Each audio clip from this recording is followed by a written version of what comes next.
Chris in Galena is on the phone, has a question for you, Rae Kaplan. Go ahead, Chris. Thanks for calling. Chris? Hello? Hi, welcome to the show. You're on the air.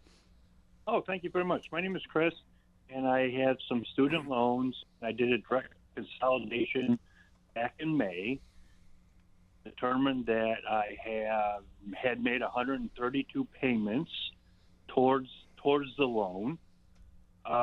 When I talk to my provider, they tell me it's the Department of Education's fault.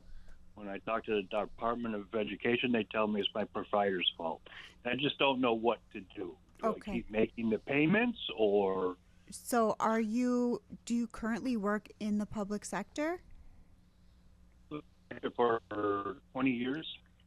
I'm sorry, are you clicked out? Yeah, do you currently work in the public sector? Yeah, I have been in the public sector for about 20 years, and I still am. Okay, great. So what you need to do is your servicer Mohila by any chance? Yes.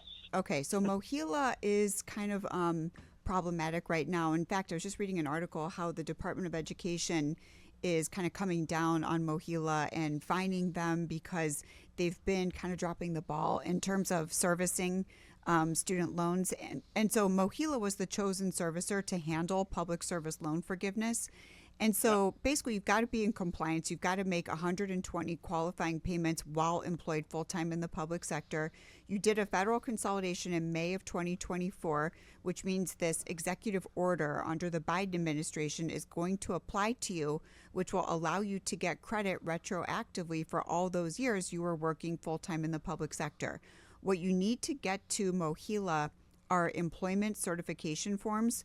So if you had more than one employer, you need an employment certification form. You can find it at studentaid.gov. We can also help you with all this as well. But if you get that employment certification form signed by your employer, showing the date that you started there, check the box that you're still working there full time, sign it, you sign it, and you send it to Mohila, that will trigger kind of a review of your loans, and they should be able to give you credit for those 120 months, and then you'll receive a letter probably in 30 to 60 days saying that you're eligible to have your entire loan balance forgiven.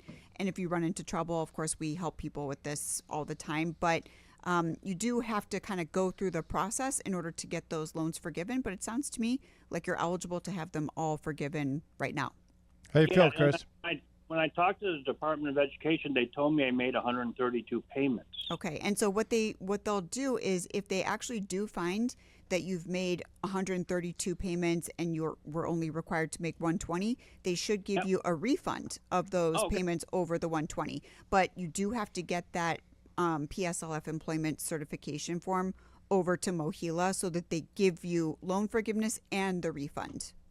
Okay, and one quick question, Judge. Should I just keep paying it and assume I'll get refunded the money so it doesn't destroy my credit?